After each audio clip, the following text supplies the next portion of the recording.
Welcome to the podcast. I am pleased to bring onto the show Sean Chen, who is involved in a Kickstarter program. Now, as a first-time guest, Sean, I always like to ask a person's comic book origin story, how they got the comic books and made them a lifelong fan. So I want to hear your origin story. Okay. I actually didn't read comics growing up. And I think I Really? would have loved them, but my parents really didn't allow them in the house. But I did love superheroes from watching them on television, like the cartoons, and we get the Washington Post, which was allowed in the house. And I think daily you can get the Spider-Man strip there, and that was my favorite. And on Sunday you get the color version, the longer form one. So that really started my love for the typical like male power fantasy that it's superheroes.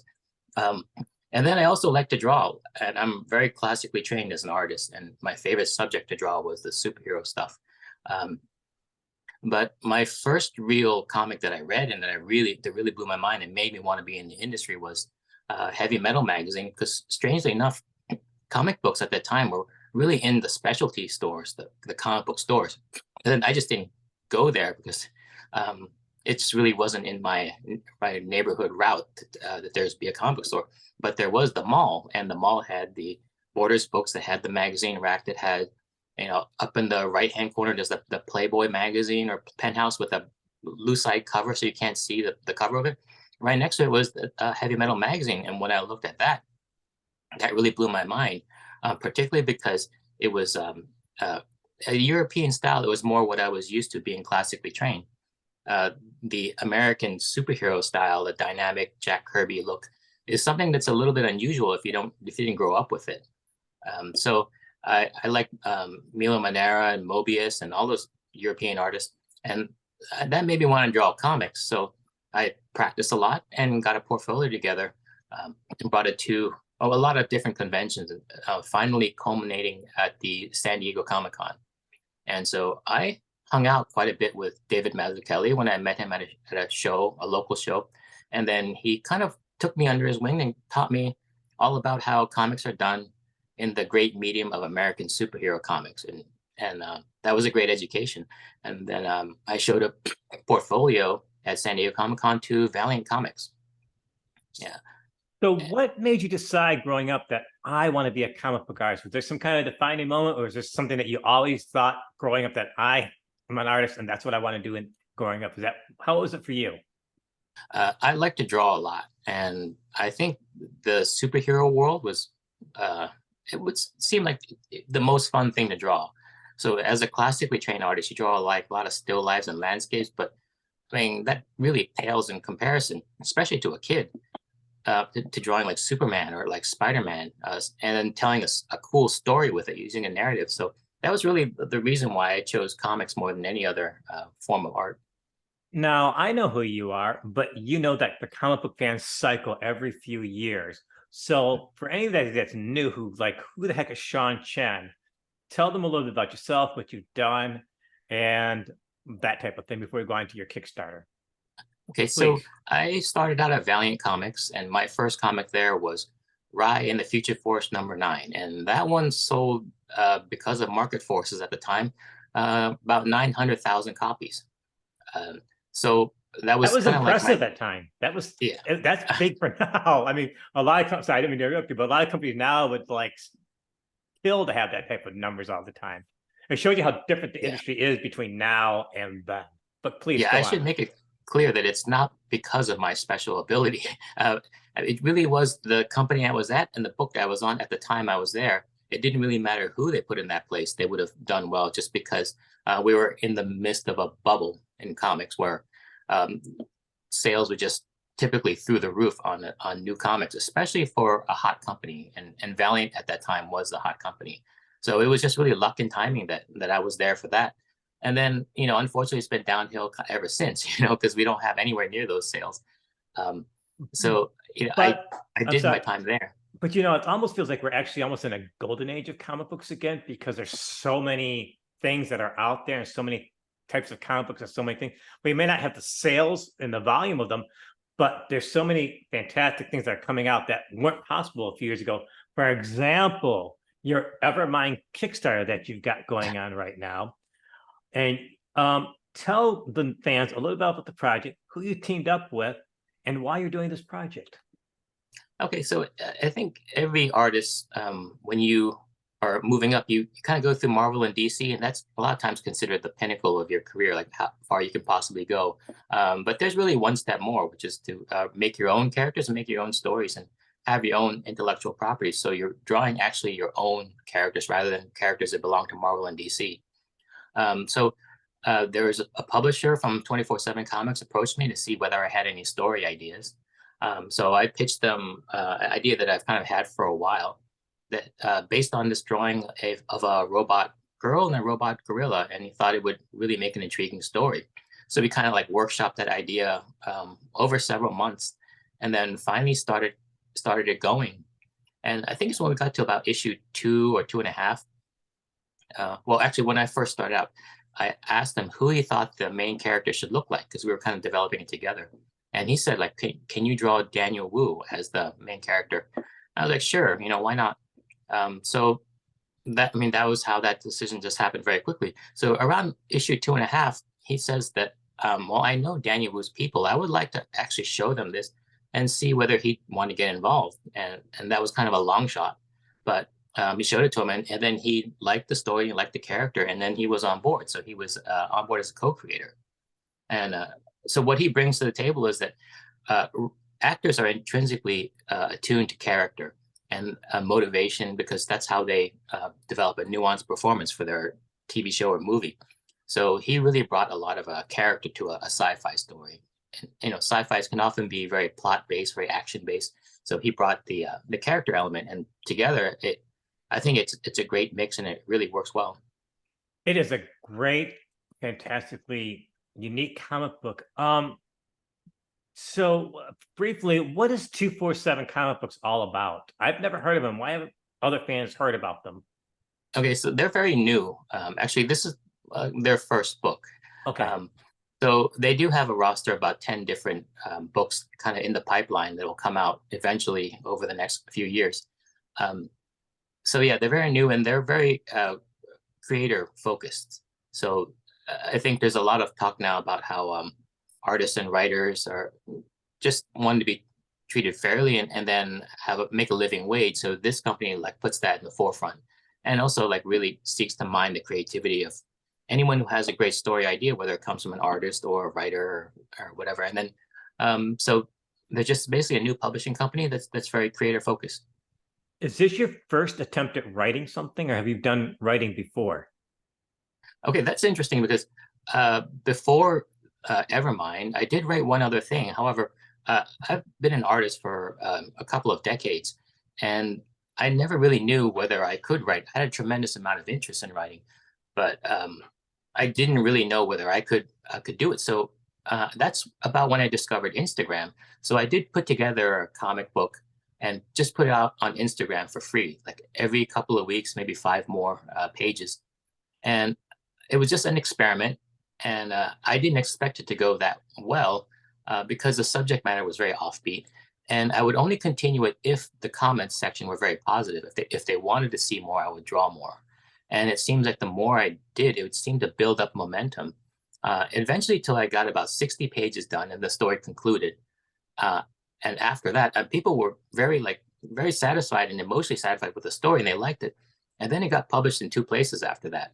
One of them was Heavy Metal Magazine, who colored it and published it in one of their publications. And then the other one was this company called Next Chapter Post, also published it. So that to me was really strange, because as an artist, I didn't really know whether I would have the chops to write, but it seems like it went over very well. And that kind of helped inform my decision to kind of strike off on my own as a writer. So what type of fan would enjoy backing your Evermind Kickstarter? Okay, well, if you read comics, this is very different than a lot of comics out there, because first of all, instead of superheroes, it's sci-fi based in the near future. And I think a lot of comics, especially from Marvel or DC, they kind of churn them out, because it's a product that comes out every month. And basically, the writer would spend maybe only a couple of weeks determining what each issue is going to be about. With this one, it takes a very like hardcore story approach, using the techniques and principles of traditional storytelling, and it's put together over a period of a year and a half. So it's very highly concentrated, written more like a screenplay. So you get a lot of good stories with like a lot of big ideas. So there's a few, maybe 3, 4 really big creative ideas in it that are kind of novel and you haven't really seen them before. And then when the story moves forward, it kind of develops a momentum where when you read the first one, you kind of have to read them all. So it has that type of it's not just there to be on the shelf for a month. It really is like a graphic novel, and it's written very carefully. And I think people will really get into it to give it a try. As a creator, as an artist, were you trying to do something differently than you've done over the years in some of your other comic book projects? I mean, was there a certain creative challenge that you wanted to do with your art and stuff? Well, with the art, I was always very highly technical with my art. So this is why I ended up on Iron Man, all the high tech stuff and the armor. And that seemed to be the wheelhouse where I was like most known for. So this is a very like robot centric book. It's a very tech future centric book. So there is that. And then since this is my baby, you tend to do your best work on it. And I spent a little bit more time in the artwork, and I drew it very carefully and very methodically. So there is a lot of the best work that I've done is in this. And then on top of that, the story that I wrote, that knowing where the story is going, it helps inform the artwork. Whereas a lot of times when I'm working on a Marvel book, I have no idea where the writer's going. So you really can't take a bold swing with your artwork and your environment, because you never really know whether you're going to cause some problems down the line. So the synergy between being the writer and the artist really helps the product in the end.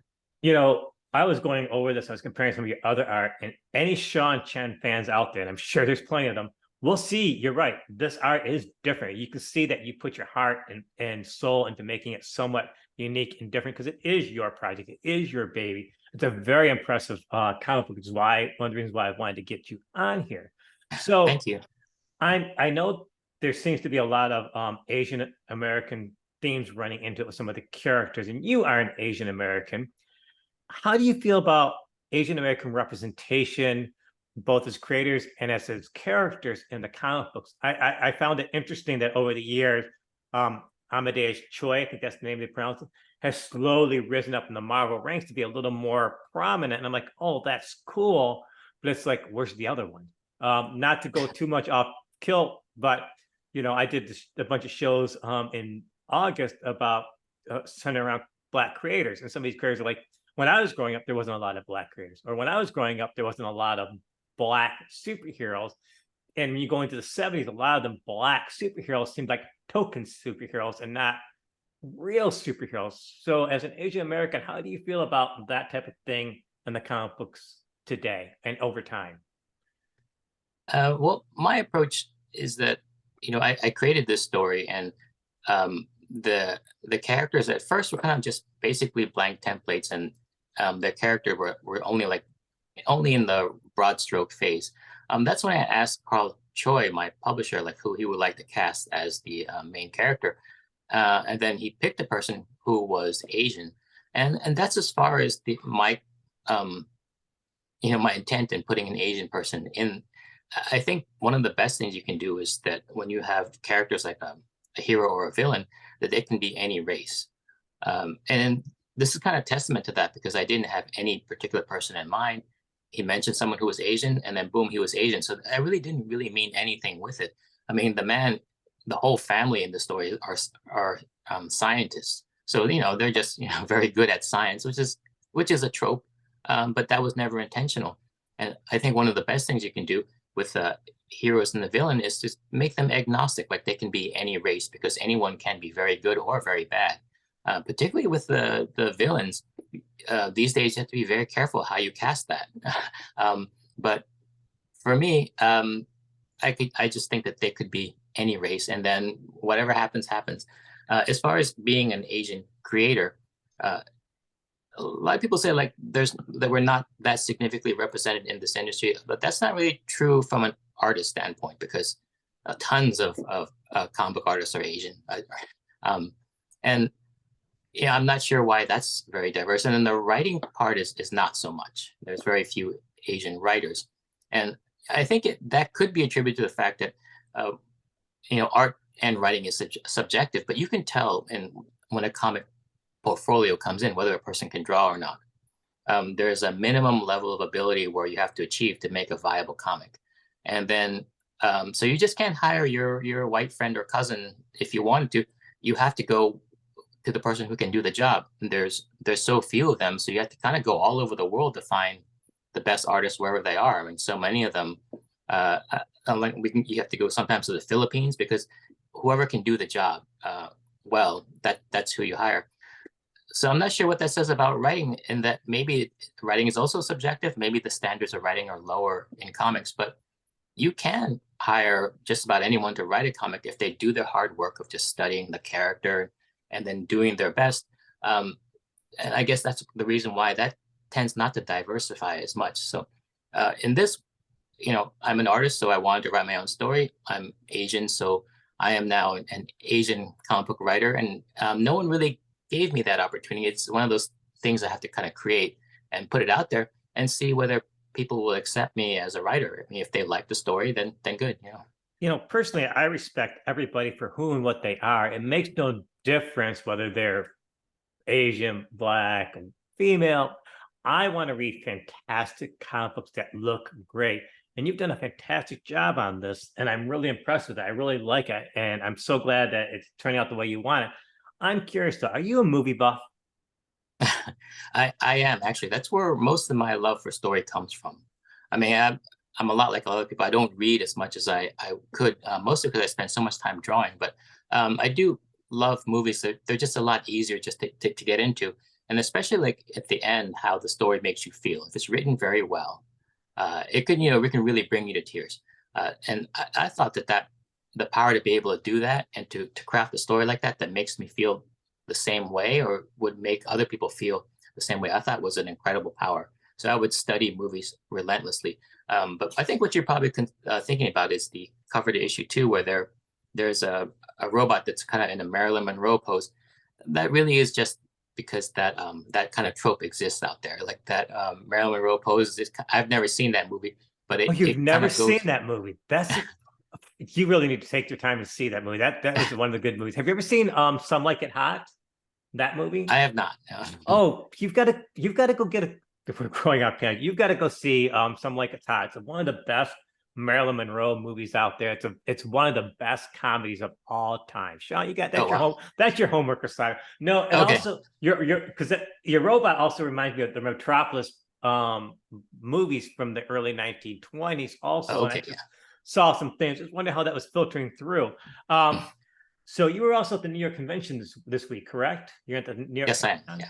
So how's the convention scene changed for you over the years? Because you've been in this industry for quite a while now. So how's it changed? Because when I was reading back in the 90s, we had like Amazing Heroes and Wizard and the Comic Buyer Guy. There wasn't no internet. There wasn't no 24/7 news feed. Because like a lot of people, one of the things I do, I go on to the comic book says, "Oh, what's the news? What's the news? What's the news?" And I'm instantly there. Back when you started, there wasn't anything like that, and even the fan base was different. So how's this convention scene changed differently for you as a creator? I've been through all different eras of conventions. So yeah, you're right. In the beginning, since there were fewer of them, I think Wizard put on a lot of them. Those attracted a lot of people, and that's kind of when I started out. When comics were selling really well, um, going to a convention, it was a big deal. It was a lot of money to be made. And then I've been to some very lean times when a lot of conventions came on the scene, and it was really hard to keep a convention afloat because I guess interest in comics was kind of waning. And that was really sad because I remember going to a convention and just the number one fear is that this is most likely going to be another convention where I just sit the entire day and then no one comes by and the room is kind of empty and everyone's really sad and depressed. And then, flash forward a little bit, the cosplayers enter the scene, and there was always cosplayer, but now it's really blown up, and I love it. A lot of artists and creators don't like the cosplay just kind of entering in their industry, but Comic Cons can be so many things, and just to see the aisles packed and the lines to get in, I think that's fantastic. I think it's very healthy. If it did mean involving cosplayers, animation, manga, gaming, and movies, uh, just to be an all-around kind of like nerd convention or like a nerd parade, that I think that's fine because it just brings a lot of people in and it creates an energy, and people can go to a convention for any number of reasons. Uh, and the fact that they're healthy again, I think is fantastic. So that's one of the things I noticed is like before there was very few cosplayers, and now they're everywhere. And then manga is everywhere, and then the movies and TV and games have come in to kind of prop the whole thing up. And the comics has sort of been marginalized, and they still call them Comic Cons, but I'll take it in any way because I've seen the very lean times, and that wasn't very fun. So overall, have you been surprised or pleased? What was your comment or thoughts about doing this Evermind Kickstarter? Because it's only got a few more days left. It's pretty much fully funded. I mean, how has been the reaction on your end? I mean, have you been really pleased with how fans have been, attached to it, and have you got a lot of good word of mouth over it? Yeah, absolutely. And we are 3 times our goal. And this is my first Kickstarter and my company's first Kickstarter. So there's usually a big learning curve. And then usually the first Kickstarters are not as supportive as the later ones. I'm not sure why that is, but the more you do, the more people trust you, I guess, and the more you build an audience. So we are thrilled with how it all went over. And I think the biggest challenge is there is no track record of my writing out there. Like I think people know what to expect of my artwork. So they'll say like, well, he has a name and I know his work. But the story you can kind of expect a lot of times, since an artist is writing his own story, to be very suspect of it. I think the story is the strongest selling point, but there's really nothing I can do because this is the first one, and then it's going to be a leap of faith. So I can just tell people like, give it a shot because I think you'll like it. Oh, they will. They definitely will. You should be very pleased that you've reached this pinnacle in your career, and because not all artists are writers, just like not all writers are artists, and you should be very. This is a fantastic project. It's really well written. Well, I think fans of, even if you're not into superhero, I think fans would really enjoy this comic book because not all comic books today are superhero, and people need to get out of that trope of it's just Marvel and DC and the big stuff. There's so many things out there, and projects like this with your name attached to it. Oh, I've never read a science fiction comic book or comic book like this, but this is Sean Chen. Oh, this is great. Now that opens up windows for people to explore things outside of their comfort zone as far as comic books. And that's another reason why I want to bring you on the show, because you're known for your Marvel stuff. And I think you only did like one big thing for DC Salvation Run. That was your big thing for DC. I don't know what your beef is with DC, but that's okay. No, but yeah, I want people just to read comic books and explore things. Just don't. It's not all about Superman and Batman and X-Men and Spider-Man. There's so many fantastic comic books out there. So when this Kickstarter gets done, where do you go from here? What's your next project? Anything else coming down the pike going on? Where does Evermind go? It's been so much about it's been so much about this book that I really haven't given much thought to what happens afterwards. So I kind of write this like a screenplay, mostly because what I learned about writing is mostly from a lot of master classes and tutorials on writing screenplays. So I do have a conclusion to this, like it would be a movie conclusion. However, the company I'm working for requests that I finish the story arc, but leave the character arc open for more episodes or issues. So it sounds like they're interested in doing more with it. And I don't know if that would be me that's involved. And I'm kind of looking at what may come afterwards, but I still have the second half of this book to finish up, and really don't like to think too far ahead because it's already a daunting task just finishing out this book. Before we wrap this, I have one quick more question. Is there a reason why you chose a gorilla for one of the main characters? I always like drawing them. I think when I see pictures of gorillas, as an artist, I try to see the shapes and the planes to kind of build the drawing off structurally. It's very hard to do that in human beings. But some animals, particularly gorillas, can be reduced down to basic shapes very easily, and they look extremely cool when you focus on the planes that catch the light in certain ways. I just like the way they look, and apparently people like the way they look too, because there's a trope where gorillas and comics seem to go together. That's what I was mentioning, because back in the Silver Age, DC found out that whenever they put a gorilla on the cover, or even used the color purple on the cover, then comic books sold out like hotcakes, to the point where they actually had the rationale. No, you can't have a gorilla on the cover. This book, we got too many gorillas on the cover. So I was just curious about that fact of, of why you chose a gorilla. Yeah, it was at one time. And because folks, you don't understand, I don't get off tangent, but back a long time ago, there wasn't a direct market. Comic books went to your grocery stores and those types of things, and you waited months for sales figures to come in. It wasn't like you went to the comic shop where I want this, I'm going to order this, I'm going to order this, and it wasn't like that. It would be 6 to 9 months before comic books came back, and you would know that this sold, but you wouldn't know why it was sold. And that was one of the things with the gorillas. They would keep throwing these gorillas on the covers. They're like, it sold, it sold, it sold, and they never knew that. Sean Chen, before we wrap this up, you get the last words. Any closing comments? I really want people to give this book a try, because there's no way I can. There's no track record of my writing, so I can understand just being a little bit cautious about it. But I want to say that if you know my artwork, and if you like my artwork, I would say the artwork is not even the best thing about it, because I did take a real deep dive into writing. I wrote this with a lot of passion, and there's a lot of energy in the pages. And when you read it, it'll just kind of like crackle with this passion and energy.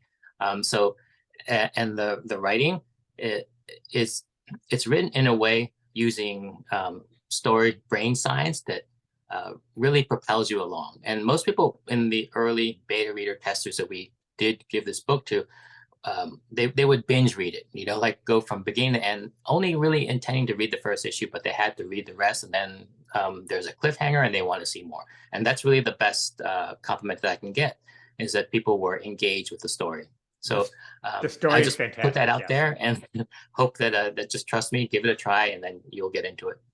Sean Chen, having an Evermind Kickstarter going on for the next few days. Thanks for joining me with the show. It's been a very fascinating conversation. I will try to figure a way to get you back on the podcast.